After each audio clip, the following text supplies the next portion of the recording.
আজকে আমরা কথা বলবো অ্যাঙ্কিলোজিং স্পন্ডালাইটিসের কারণ, লক্ষণ এবং ইফেক্টিভ এক্সারসাইজ প্ল্যান নিয়ে। আসসালামু আলাইকুম, আমি Iftekhar Islam Pathan, ex lecturer physiotherapy department.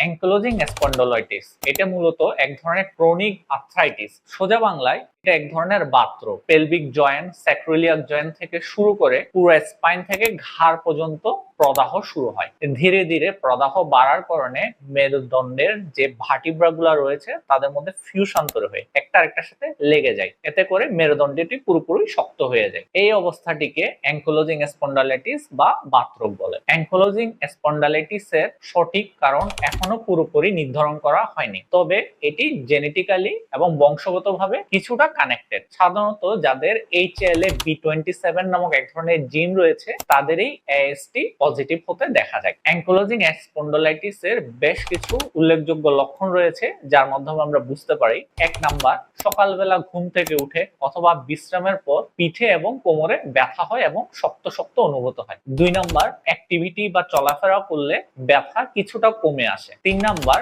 প্রথমে কোমর, এসআই জয়েন্ট, তারপর ধীরে ধীরে পিঠের মাংসপেশি, পরবর্তীতে ঘাড়ের মাংসপেশি স্টিফ হয়ে যায়। 4 নাম্বার, বুকের মাংসপেশি এবং পিঠের মাংসপেশিগুলো শক্ত এবং স্টিফ হয়ে যায়। এতে করে অনেক সময় রোগীর নিঃশ্বাস নিতে কষ্ট হয়। 5 নাম্বার, দীর্ঘমেয়াদী এবং ক্রনিক স্টেজে চলে গেলে রোগী ধীরে ধীরে সামনের দিকে কুঁজো হয়ে যায় এবং রোটেশনাল মুভমেন্ট গুলো করতে পারে না। এখন আমরা দেখব অ্যাঙ্কিলোজিং স্পন্ডালাইটিস এর কিছু ইফেক্টিভ এক্সারসাইজ যেটা আমরা ঘরে বসেই করতে পারি। 1 নাম্বার, নি টু চেস্ট এক্সারসাইজ। এই এক্সারসাইজ করার জন্য প্রথমে আমাদেরকে একটু এভাবে শুয়ে যেতে হবে, তারপর পা দুটি আস্তে আস্তে এভাবে ধরে বুকের কাছে নিয়ে আসতে হবে। এভাবে এনে 10 সেকেন্ড পর্যন্ত হোল্ড করে রাখবো, তারপর আবার ছেড়ে দেব, আবার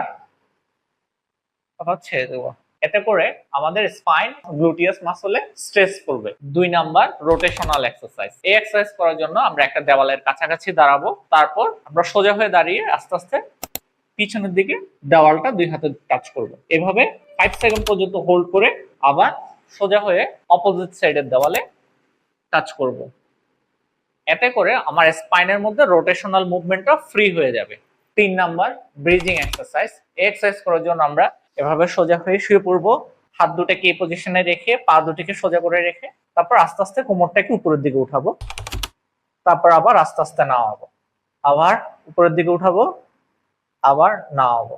এতে করে আমার পেলভিক ফ্লোর মাসল এবং গ্লুটিয়াস মাসল স্ট্রং হবে এবং আমার এসআই জয়েন্টকে স্টেবিলিটি দিবে। 4 number, cat and camel stretch. এই এক্সারসাইজটি করার জন্য আমরা প্রথমে এই পজিশনে আসবো, হাত এবং পায়ের পজিশন এভাবে থাকবে, তারপর মাথা আস্তে আস্তে সামনের দিকে উঠাবো এবং কোমরটা এভাবে থাকবে, তারপর আস্তে আস্তে ধরে নেব। এভাবে 5 সেকেন্ড পর্যন্ত হোল্ড করে আবার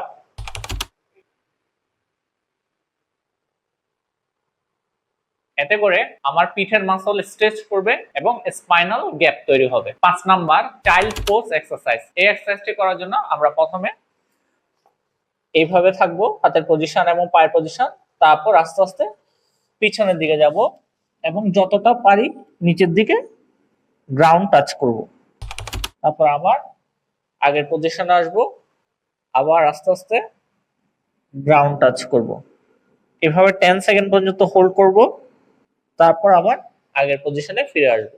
এতে করে আমার ইরেক্টর স্পাইনি মাসল এবং ল্যাটিসমাস মাসল স্ট্রেচ হবে এবং স্পাইনাল ভার্টিব্রা গুলো সহজে ফিউশন হবে না বা লেগে যাবে না। এই এক্সারসাইজ গুলো ঘরে সঠিকভাবে নিয়মিত করলে অ্যাঙ্কিলোজিং স্পন্ডালাইটিস নিয়ন্ত্রণে থাকবে। আপনাদের কোনো কিছু জানার থাকলে কমেন্টে জানান, পরবর্তীতে দেখা হবে ইনশাআল্লাহ অন্য কোনো ভিডিওতে। সে পর্যন্ত ভালো থাকুন। আসসালামু আলাইকুম।